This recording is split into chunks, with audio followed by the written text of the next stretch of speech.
The blood on the Persian rug was still wet, glistening like spilled oil under the harsh tactical lights of my squad. But the room was a fortress, sealed tight from the inside. A perfect, impossible puzzle. We were staring at the corpse of Arthur Blackwood, the billionaire eccentric who claimed he hid $20 million in gold somewhere in the Appalachians. He was dead before he could release the final clue. Before we step over the yellow tape and descend into this nightmare, do me a favor. Hit that subscribe button and turn on notifications. Trust me, you're going to want to see how this twisted game ends, and the killer is hiding in plain sight. I'm Detective Silas Thorne, Asheville PD. It was 2 a.m. when the call came in, a frantic 911 dispatch about a break-in and assault at Blackwood Manor, a sprawling Gothic estate clinging to the high cliffs of the Blue Ridge Mountains. The air up here is thin, smelling of pine needles, ozone, and impending rain. Tonight, it smelled of copper and expensive scotch. When I arrived, the sheriff's deputies had already secured the perimeter. Blue and red lights washed over the stone facade, cutting through the heavy mountain mist like bruised veins. I flashed my badge to the uniformed officer at the door.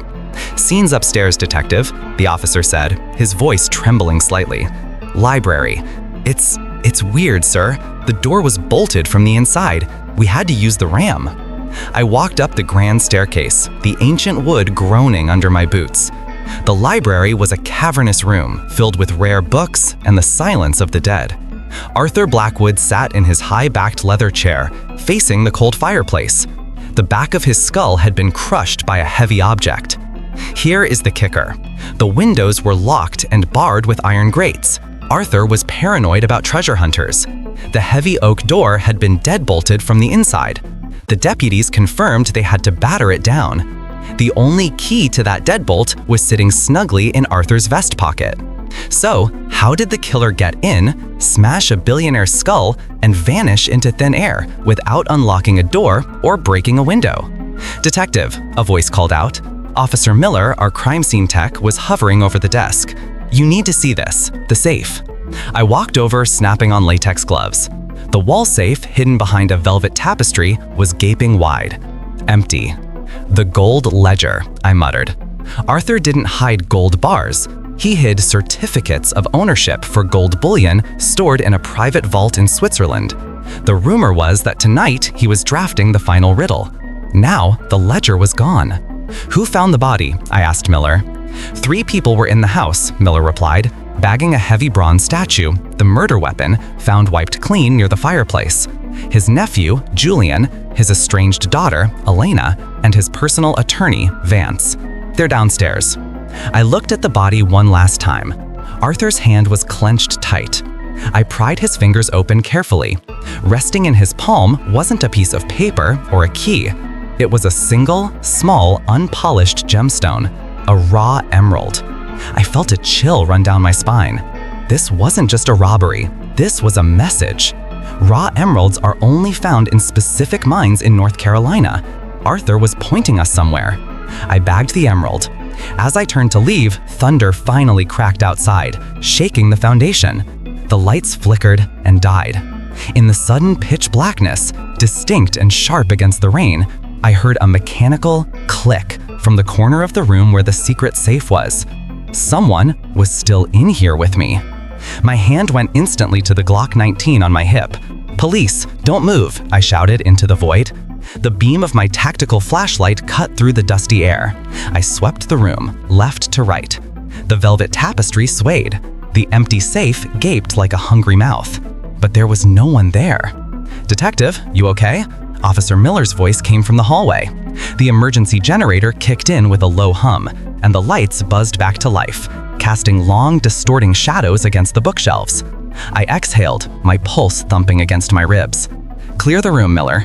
Dust the interior of that safe again, specifically the hinges."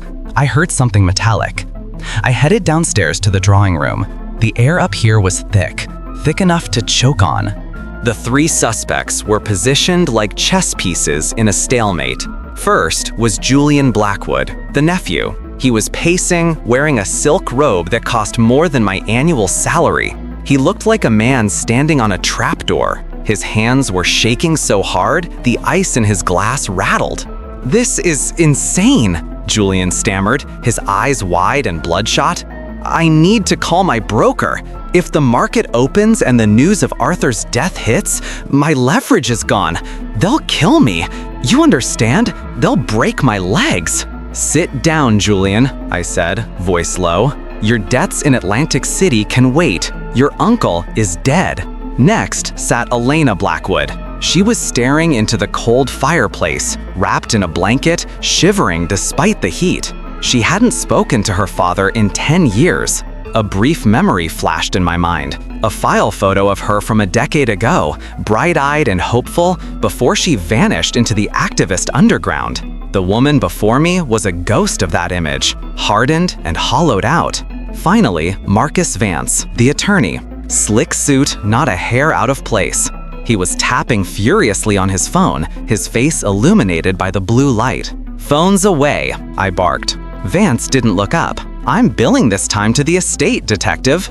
Every minute I sit here is $500. You're a material witness to a homicide, Vance.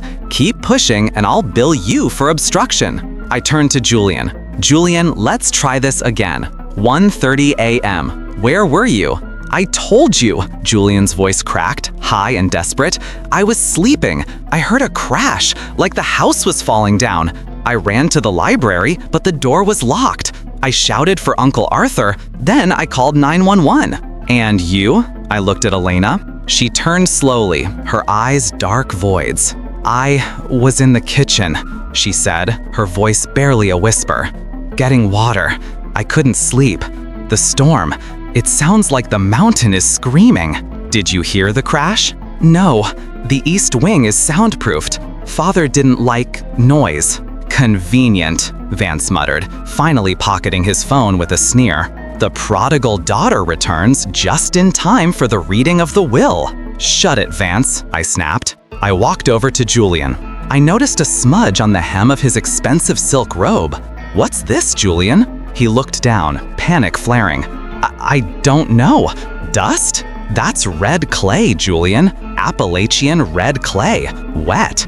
I leaned in close, smelling the fear on him. "That clay is only found in the garden or the cellar. You said you were sleeping." I went for a smoke. Outside," yelled Julian, backing away.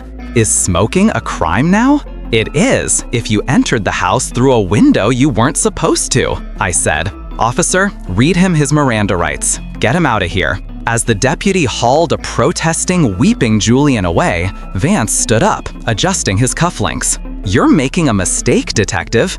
Julian is a moron, but he's too cowardly to kill. He needs Arthur alive to pay off the sharks." "And you, Vance?" I asked. "Arthur was dissolving the estate, ending the treasure hunt. Your retainer fees were about to evaporate." Vance smiled, a shark-like grin devoid of warmth. "I have plenty of clients, detective, but you should ask Elena why she really came back to this house of horrors. Ask her about the Preservation Trust." I turned to Elena, but the chair was empty. The blanket lay in a heap on the floor. The window in the drawing room was open. The rain was pouring in, soaking the antique carpet. Damn it. I grabbed my radio. "Suspect fleeing on foot, east side of the property. Description: female, Caucasian, 5'7", dark hair." I vaulted out the window into the storm. The rain blinded me, but I saw footprints in the mud, small, distinct boot prints running toward the dense forest line. I drew my weapon and sprinted. The mud sucked at my boots. This wasn't just a garden. Beyond the lawn lay the Devil's Drop, a steep ravine filled with unstable caves. I reached the tree line, breathless. "Elena, stop!" A flash of lightning illuminated the woods. I saw her silhouette. She wasn't running away. She was kneeling by the base of a massive oak tree, frantically digging with her bare hands, clawing at the earth like an animal. She pulled something out of the mud, a rusted metal box. "Freeze!" I yelled, leveling my gun. She turned to face me, rain plastering her hair to her face, tears streaming down her cheeks, mixing with the mud. She clutched the box to her chest as if it were an infant. "He didn't have the treasure, detective," she screamed, her voice breaking over the thunder. "It was never real. This is the only thing that matters." She ripped the box open. It wasn't gold. It wasn't money. It was a skull. A small human skull. The sight of that small, fragile skull in the rusted box stopped me cold. The rain hammered down on us, washing the mud from the bone, making it gleam white in the beam of my flashlight. "Put the box down, Elena.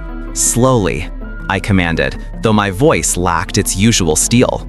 She didn't resist. She collapsed into the mud, curling around the box, sobbing with a guttural, raw intensity that cut through the storm. "He killed him," she whispered, rocking back and forth. "My father. He covered it up for 30 years. He let me believe Thomas ran away." I holstered my weapon and moved in, crouching beside her. I didn't cuff her immediately. "Thomas, your brother?" "He was 7, she choked out. "We were playing near the old mine shaft. Father told us to stay away. Thomas fell. An accident, just an accident. But Father, he didn't call for help. He was afraid the investigation would shut down the mine, shut down the cash flow. So he buried him. He buried his own son to save his business." The horror of it settled in my stomach like lead. "And you dug him up tonight?" "Father called me." She looked up, eyes red and haunted. "He called me yesterday. He said he was dying. He said the ghosts were too loud. He told me where Thomas was buried. He said, 'Come get him before the vultures tear the land apart looking for gold.' That's why I was here, not for the money, just for Thomas." This changed the entire landscape. If Arthur was confessing, he had nothing left to lose. "Elena, listen to me. Did he record a confession? Did he write this down?" "He said it was in the ledger," Elena said, wiping her face. "He wrote the truth in the ledger, the same book that has the gold certificates." "The ledger, the book missing from the safe." I helped her up, guiding her back toward the manor. Julian was in a squad car. Elena was grieving over a 30-year-old crime. That left Vance. "Where is Vance?" I asked Officer Miller as we entered the kitchen. Miller looked around, pale. He said he needed to use the restroom. He has a police escort." "Which restroom?" "The guest one, by the front vestibule." My stomach dropped. That restroom has a ventilation window. I ran to the vestibule and kicked the door open. Empty. The small window was shattered outward. "All units," I screamed into my radio. "Suspect Marcus Vance is in the wind. Put out an APB on his vehicle, black Mercedes S-Class." "Detective, it was the deputy monitoring the perimeter. His car is still here, but the sheriff's cruiser, Unit 4, is missing." Vance had stolen a police car. He had a police radio. He knew our movements. I grabbed Miller. "Ping the GPS on Unit 4, now." "Got it," Miller said, typing furiously on his tablet. "He's heading north, toward the Blackwood Quarry." The quarry, the site of the old mines. The treasure, I realized. The gold isn't in Switzerland. It never was. The certificates were a diversion. The physical assets are in the mine. I jumped into my unmarked Charger, turning the sirens on. I'm in pursuit. Back up to the quarry. Proceed with extreme caution. Suspect is armed and desperate. The drive was a blur of wet asphalt and hairpin turns. The Appalachian roads are treacherous at night, earning them the nickname the Widowmakers. I pushed the Charger to 80 miles per second, tires screaming against the slick pavement. I saw the taillights of the sheriff's cruiser ahead. Vance wasn't slowing down. He smashed through the chain-link gate of the quarry entrance, metal screeching against metal. I followed, skidding to a halt near the entrance of the main shaft. The cruiser was empty, door open, engine running. I drew my weapon and entered the mine. The air grew cold and stale. My flashlight beam danced on the wet rock walls. "Vance," I shouted, "there's nowhere to go. The tunnels are unstable." Bang! A shot rang out, chipping the stone inches from my head. I dove behind a rusted minecart, ears ringing. "You don't understand, Detective," Vance's voice echoed, distorted by the tunnel acoustics. "Arthur was going to ruin us all. The confession, it implicated me too. I laundered the money for him." I helped him hide the assets. Give it up, Vance. It's over. No, he screamed, his voice pitching into hysteria. I just need the ledger. It has the offshore account keys. I can disappear. Wait, if Vance was risking his life in a collapsing mine looking for the ledger here, that meant he didn't have it. If Vance didn't take the ledger from the safe, and Julian didn't, and Elena was digging up her brother, who took the ledger? And then it hit me. The click I heard in the library. The impossible locked room. We had assumed the killer escaped. But what if the killer never left? Vance, listen to me, I yelled. Did you kill Arthur? No, I arrived and he was already dead. I was looking for the book. Suddenly, a low rumble shook the ground. Not thunder, dynamite. Vance, get out of there. The tunnel ceiling above Vance's position gave way. A massive cloud of dust and rock billowed out, roaring like a beast. I coughed, shielding my eyes, retreating toward the entrance as the mountain reclaimed its own. When the dust settled, the tunnel was sealed. Vance was gone, buried under tons of rock. I stood there, breathing heavy. A dead suspect, a sealed mine, and still no ledger. I walked back to my car, the rain cooling my flushed face. I needed to go back to the beginning, back to the locked room, because the real killer was still at the manor, and I knew exactly where they were hiding. The drive back to Blackwood Manor was slow, the windshield wipers fighting a losing battle against the deluge. Vance was dead, buried in the tomb of his own greed, but the pieces didn't fit. Vance admitted to laundering money, admitted to searching for the ledger, but he denied the murder. In his final moments, panic strips away the lies. I believed him. I pulled up to the manor. The FBI had arrived, suits and windbreakers everywhere. Detective Thorne, Agent Miller, no relation to my tech, greeted me, looking annoyed. We heard about Vance. Good riddance, but we need those offshore accounts. The ledger is still in the house, I said, walking past him, and so is the killer.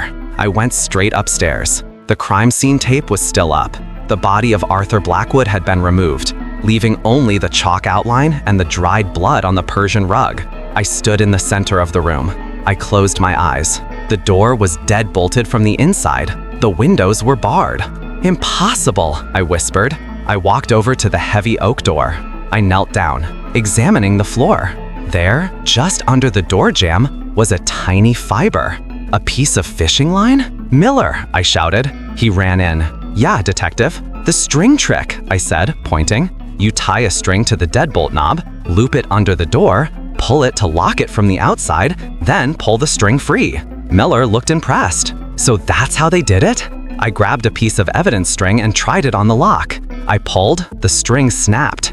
The bolt was rusted, heavy and stiff. It required serious torque to turn. No, I stood up. That's what we were supposed to think. That was a plant.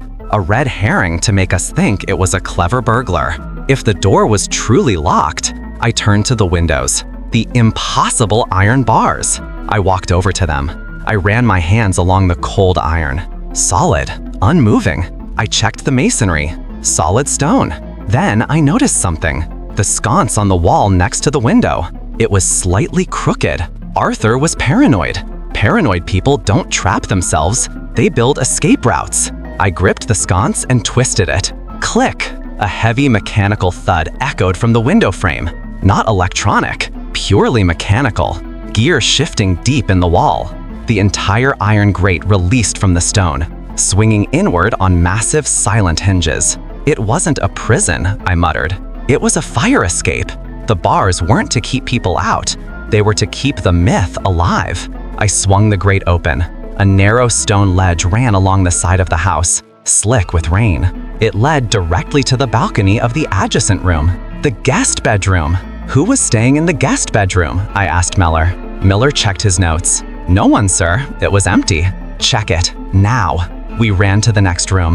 The door was unlocked. The room was pristine. The bed was made. But on the windowsill, wet with rain, was a single muddy footprint. Small, the same size as the boot prints I saw Elena make in the garden. But Elena was with me during the timeline. Does Elena have a child? I asked. No, sir. I went back to the footprint. It wasn't a child's boot. It was a tactical boot, small size, like a woman's or a small man's. My phone buzzed. It was the medical examiner. Thorne, I answered. Detective, we just finished the preliminary autopsy. Time of death is problematic. How so? His body temp dropped fast, but we found traces of synthetic coolant on his skin, liquid nitrogen residue.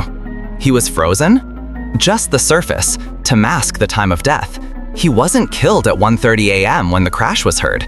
He was killed hours earlier, maybe 8 p.m. At 8 p.m., Julian was at the casino. Vance was at a dinner party. Elena was driving up the mountain. They were all innocent. So who was in the house at 8 p.m.? Who knew about the hidden mechanism? Who had tactical boots? I looked around the guest room. My eyes landed on the ventilation grate near the ceiling.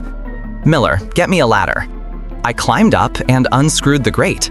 Inside the duct, tucked far back, was a leather-bound book, the Gold Ledger. I pulled it out. It was heavy. I opened it. The pages weren't filled with bank codes. They were filled with names, dates, payoffs. It was a blackmail book. Arthur Blackwood hadn't made his fortune in gold. He made it by gathering dirt on powerful people. And the last entry, dated today, payment due, Sheriff Jim Colton. My blood ran cold. Sheriff Colton, my boss, the man who dispatched me here, the man who secured the perimeter before I arrived, the man who insisted Vance was the prime suspect. I heard the floorboard creak behind me. You always were too smart for your own good, Silas, a deep, familiar voice said. I turned around slowly. Sheriff Colton stood in the doorway. He wasn't holding his service weapon. He was holding a suppressed pistol, leveled at my chest. Put the book down, Silas. The silence in the room was deafening, broken only by the steady drum of rain against the window pane. Sheriff Colton stood there, his uniform soaked, eyes cold and dead, eyes I had trusted for 10 years. It wasn't about the gold, was it, Jim? I asked, keeping my voice steady, calculating the distance between us. 12 feet, too far to rush him. Gold is a fairy tale for idiots, Colton scoffed, his face twisting into a mask of exhaustion and rage. Arthur was a parasite. He dug up dirt on everyone, judges, senators, me. He knew about the evidence locker skimming operation back in '98. He's been bleeding me dry for decades. Tonight, he wanted one last payment to clear his debts. I didn't have it. So, you came here at 8 p.m., I said, stalling, hoping the FBI agents downstairs were paying attention. You killed him. You used the nitrogen from his own cryotherapy lab to mess with the body temp. You rigged the locked room via the hidden grate, planted the string to confuse me, and waited for the 911 call from the family. Textbook, Colton smiled grimly. I was the first on the scene. I secured the perimeter. I was supposed to find the ledger and burn it before you even got out of bed. But that damn lawyer, Vance, was sniffing around. And then you're like a dog with a bone, Silas. And the click I heard in the library, that was you? I was retrieving the bug I planted. Couldn't have you finding that. My hand hovered inches from my holster. You can't shoot me, Jim. The FBI is downstairs. Silas, he shook his head, looking almost regretful. That's a silencer.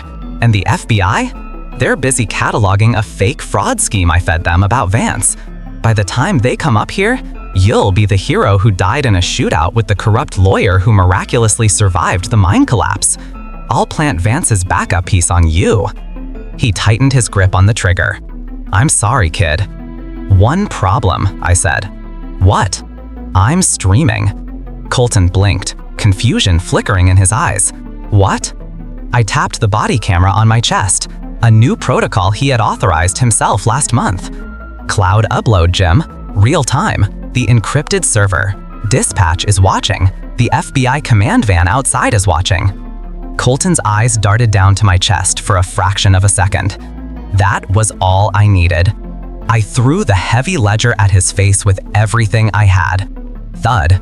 Colton flinched, firing around into the ceiling. Plaster rained down. I lunged. I tackled him into the hallway, crashing through a decorative table. The gun skittered across the floor. We traded blows, brutal, desperate punches. He was bigger, stronger, fighting with the fury of a cornered animal. He got a hand around my throat, squeezing, his thumbs digging into my windpipe. "Die, you traitor!" he spat, spittle flying onto my face. My vision started to blur at the edges. I groped blindly for anything, a weapon, a tool. My hand closed around the raw emerald I had bagged earlier. It was still in my pocket. I jammed the jagged, unpolished stone into the soft underside of his wrist. Colton screamed and let go, clutching his bleeding arm. I rolled, drew my Glock, and leveled it at him. "Stay down." "Silas, wait," he pleaded, blood dripping from his wrist onto the floor. "We can split it. The blackmail, there's millions in potential leverage here. Think about your pension." "You have the right to remain silent," I panted, wiping blood from my lip. Boots thundered up the stairs. "FBI, drop it." Agents swarmed the hallway, weapons drawn. They saw me holding the gun on the sheriff. "It's over," I said, kicking Colton's gun away. "Check the cloud." 2 weeks later. The media storm was unlike anything Asheville had ever seen. The mystery of the treasure turned out to be a Pandora's box of corruption that took down a sheriff, 2 judges, and a state senator. Elena Blackwood was cleared of all charges. She gave her brother a proper burial on the hill overlooking the valley. She donated the estate to the State Park Service.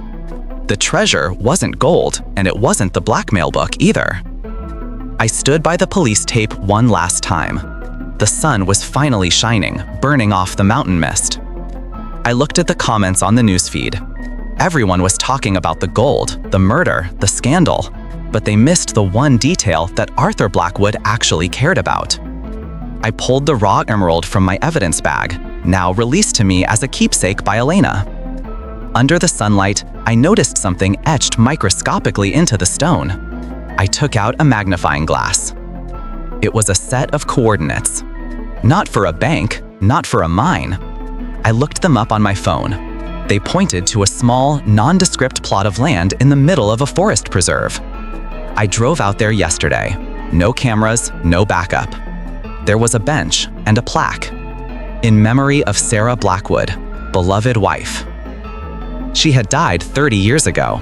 Arthur hadn't visited her grave in decades, obsessed with his empire.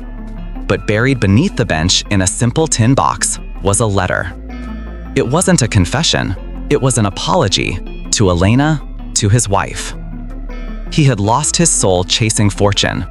In the end, he realized the only thing of value he had destroyed was his family. I put the letter back. Some mysteries aren't meant for the public. Some treasures are just lessons learned too late. If you enjoyed this investigation, hit that like button and comment below. Do you think you would have solved the locked room puzzle? And don't forget to subscribe for the next case. The world is full of secrets, and I'm just getting started. This is Detective Thorne, signing off.